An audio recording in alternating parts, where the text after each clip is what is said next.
नमस्कार दोस्तों। उत्तर प्रदेश में जिस प्रकार से रामनवमी का त्यौहार इतने शांतिप्रिय और शांतिपूर्ण ढंग से संपन्न हो गया है, वो एक काबिले तारीफ बात है। उत्तर प्रदेश में जिस तरीके से जुलूस रामनवमी के दौरान निकाले गए और वो बिना किसी दिक्कत के पूरे सौहार्दपूर्ण तरीके से संपन्न हुए हैं, ये उत्तर प्रदेश की कानून व्यवस्था का एक बेहतरीन उदाहरण और आप ये कह सकते हैं कि ये उत्तर प्रदेश की कानून व्यवस्था की गवाही दे रहा है।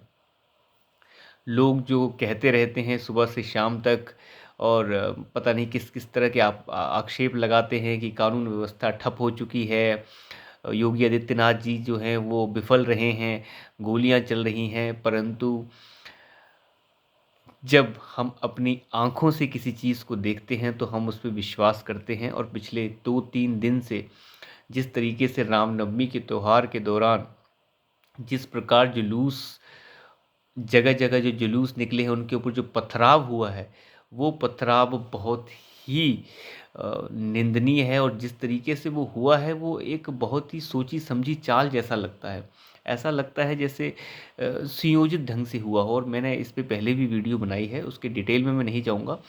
आज मैं थोड़े-से अलग टॉपिक पे बात कर रहा हूँ कि किस तरीके से कानून व्यवस्था को बनाए रखना होता है, ये माननीय मुख्यमंत्री योगी आदित्यनाथ जी से बड़े ही आसानी से हम समझ सकते हैं और बड़ी आसानी से हम उनसे सीख सकते हैं। तो जिस प्रकार से योगी आदित्यनाथ जी ने एक अलग ही तरह की राजनीति को जन्म दिया है, वो काबिले तारीफ़ है दोस्तों। पिछले 2 दिन से रामनवमी के दौरान हुई हिंसा के ऊपर जो राजनीति चल रही है, उसमें उत्तर प्रदेश का नाम ही गायब है। उत्तर प्रदेश का नाम ही कहीं नहीं है जहाँ पे सबसे ज़्यादा मुस्लिम आबादी देश की रहती हो। वो आबादी और हिंदू आबादी दोनों के दोनों स्वार्थपूर्ण ढंग से अपने त्योहारों को मना के जो है संपन्न कर रहे हैं और पूरे देश में हर जगह जो है दंगा फसाद करने की कोशिश की जा रही है, पथराव करने की कोशिश की जा रही है। तो ये दंगाई जो हैं जगह-जगह है आगजनी कर रहे हैं, परंतु उत्तर प्रदेश का नाम खबरों से गायब है। चाहे वो बिहार की बात हो, बंगाल की बात हो, हावड़ा की बात हो, आप जानते ही हैं ये बंगाल का तो नाम ही जो है दंगों के साथ ही रख देना चाहिए। सुबह से शाम तक जो है बंगाल का हाल ये हो चुका है कि वहाँ कोई ना कोई जो है भिड़ंत होती ही रहती है। पता नहीं किस तरह की वहाँ की सरकार है और वो क्या कर रही है। बस मैं तो इतना ही कहूँगा कि ये जल्द से जल्द सिस्टम जो है सुधरने चाहिए और ख़त्म होने चाहिए। जिस प्रकार से उत्तर प्रदेश की दिशा और दशा योगी आदित्यनाथ जी ने बदली है, वहाँ से कम ये तो अब साफ हो चुका है कि उत्तर प्रदेश की राजनीति जो है अब इस प्रकार नहीं चलेगी। अब उत्तर प्रदेश की राजनीति पूरी तरह साफ हो चुकी है। रामनवमी का इस बार का त्यौहार बहुत बड़े मायने रखता है दोस्तों। राम मंदिर बनने की पूरी कगार पे है। थोड़ा सा काम बचा है और आशंका ये है कि 2024 के आसपास पूरी तरह से मंदिर बनकर तैयार हो जाएगा। हो सकता है लोगों का और श्रद्धालुओं का आगमन भी 2024 जनवरी के आसपास शुरू हो जाए। तो आप इतना मान सकते हैं अगले साल तक जो है राम मंदिर जो है लगभग बन के तैयार हो जाएगा। ये एक बहुत बड़ी बात है राम भक्तों के लिए और ये रामनवमी जो है इस वजह से भी बहुत ख़ास हो जाती है क्योंकि रामनवमी के दौरान इस बार जो लोगों के बीच में जोश था वो बहुत ज़्यादा था और यही जोश जो है कुछ लोगों को रास नहीं आया, पथराव कर दिया गया और पथराव को उकसाया गया। तो परंतु इस तरीके की हरकतें जो हैं वो एक ओछेपन के सिवाय कुछ भी नहीं है। योगी आदित्यनाथ जी की सरकार ने ये पूरी तरह से साबित कर दिया है कि अगर सरकारें चाहें तो सब कुछ बिना द्वेषपूर्ण ढंग से भी हो सकता है। दूसरे लोग इन सभी कामों में विफल रहे हों, चाहे वो नीतीश कुमार हों, चाहे वो मध्य प्रदेश महाराष्ट्र के सीएम हों, चाहे वो अब गुजरात का जो हाल हो, चाहे आप नीचे वो हैदराबाद का हाल देख सकते हैं। ये सब जगह जो हुआ है, बंगाल तो आप जानते ही हैं। तो जब जो भी हो रहा है, ये सारे के सारे जो मंत्री और सभी के सभी जो चीफ मिनिस्टर्स हैं, ये सारे के सारे फेल हुए हैं, चाहे भारतीय जनता पार्टी के ही क्यों ना शामिल हों इसमें। भारतीय जनता पार्टी के सीएम भी मैं ये नहीं कहूँगा कि वो बिल्कुल जो है बेहतरीन है। मैं कहना चाह रहा हूँ यहाँ पे एक मॉडल जो एक बिगड़े हुए प्रदेश को सुधार दे, जिस प्रदेश का नाम ही दंगे के साथ शुरू होता हो और झगड़ों के साथ शुरू होता हो, वो प्रदेश जो है आज बिल्कुल शांत है। जहाँ चोरी चकारी नहीं है, किसी तरह की गुंडेबाजी नहीं है, जिस तरह का माफिया वहाँ था वो सारा मिट्टी में मिला दिया गया है। तो ये जो योगी आदित्यनाथ जी ने मॉडल पेश किया है, ये मॉडल अब खुद अपनी गवाही देने लगा है। पिछले 2 दिन से जो हुआ है उसमें जब उत्तर प्रदेश का नाम नहीं है, इससे बहुत लोग तंग हैं अंदर ही अंदर। उन्हें लग रहा था कि यहाँ भी कुछ हंगामा होगा, यहाँ भी कुछ हो, अगर यहाँ कुछ होगा तो शायद राजनीति सेकने का मौका मिले।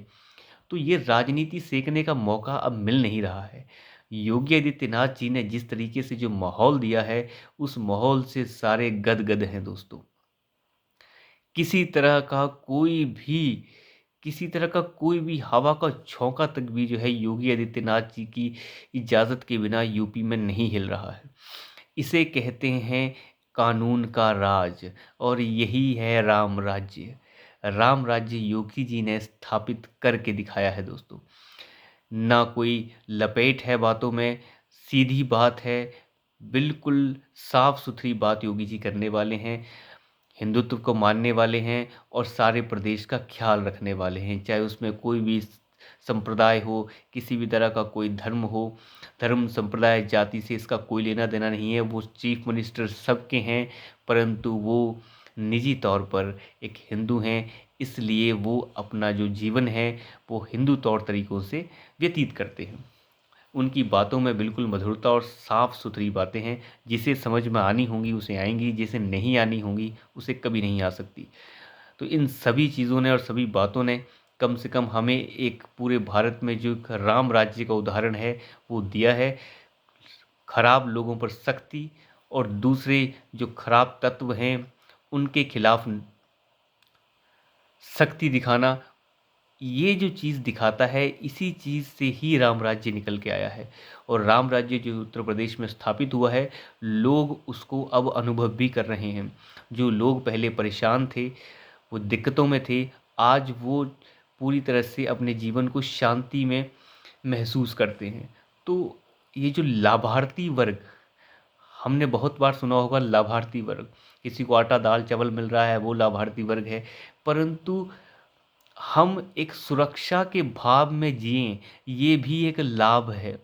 आप घर से बाहर निकलें और आप घर से बाहर निकलने के बाद अगर आपको ये विश्वास हो कि मैं घर वापस लौटूंगा और घर के पास घर के लोगों को जो है कमा के घर लाऊंगा, और जब इंसान को ये लगता है कि नहीं मैं घर से बाहर जा रहा हूँ पर शाम का पता नहीं कि आऊँ ना आऊँ, ऐसी ज़िंदगी का क्या फ़ायदा।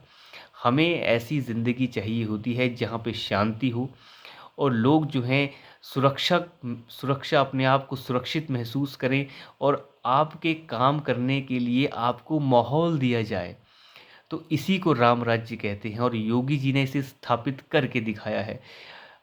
तो ये सब चीज़ों का जो एक वर्ग तैयार हुआ है वो भी इस सुरक्षा वाले अनुभव को जो वर्ग अनुभव कर रहा है, इस सुरक्षा को जो वर्ग देख रहा है, वो भी इसका एक लाभार्थी वर्ग है, जो अब उत्तर प्रदेश की जनता जो है के रूप में योगी आदित्यनाथ को मिल रहा है। और योगी आदित्यनाथ जो हैं पूरी तरह से राम राज्य स्थापित करने में उत्तर प्रदेश में पूरी तरह से सफल रहे हैं।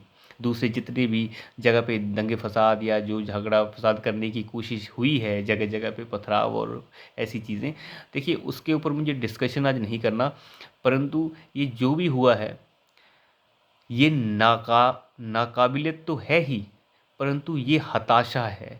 नाकाबिलियत से ज़्यादा ये हताशा है, जिसे कहते हैं आप जीतने की हताशा और ना जीतने की हताशा। ये एक ऐसी हताशा में बदल गई है, ना वो जीतने की हताशा है ना जीतने की हताशा है, वो कुछ इस तरह की हताशा है क्योंकि उन्हें अब शासन से ही, जिसे हम कह सकते हैं कि उन्हें शासन की ही समझ खत्म हो चुकी है। उन लोगों ने अपनी जो राजनीति की है, उन्हें अब पता ही नहीं चल रहा कि हो क्या रहा है। वो जब से प्रधानमंत्री मोदी ने सत्ता संभाली है तब से उन लोगों को समझ ही नहीं आ रहा कि हो क्या रहा है।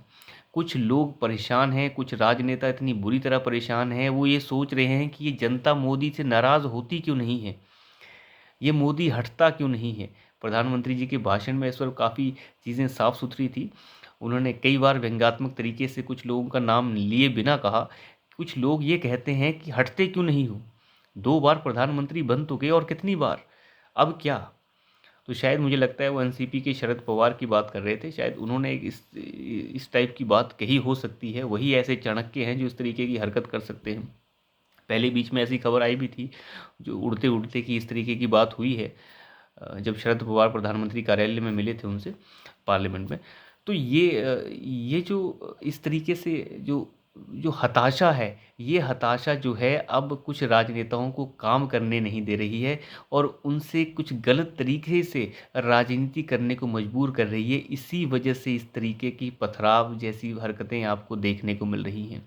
ये सब चीज़ें जो हैं हताशा का एक प्रारूप हैं। ना जीत पाने की एक हताशा, और उन्हें ये भी लग पता है कि हम जीतने वाले भी नहीं हैं। यही हताशा है जो निकल कर बाहर आ रही है। मोदी से नफ़रत, अब इन लोगों को देश के साथ नफ़रत लगने लगी है। इन्हें कुछ ऐसा लगता है कि मोदी के साथ नफ़रत धीरे-धीरे जो है इनकी, वो अब देश के खिलाफ नफ़रत में तब्दील हो रही है। इन्हें मोदी को हटाने के लिए अगर देश से भी नफ़रत करनी पड़े तो इन्हें कोई फ़र्क नहीं पड़ता। ये देश के खिलाफ जाने के लिए भी तैयार हैं। चाहे वो राहुल गांधी जैसा मामला हो, आप जानते ही हैं किस तरीके से बाहर के लोगों से समर्थन लेने की वो बात कर रहे थे कैम्ब्रिज में। तो इस तरीके की जो भी हरकतें हैं, ये अब हताशा का प्रतीक है।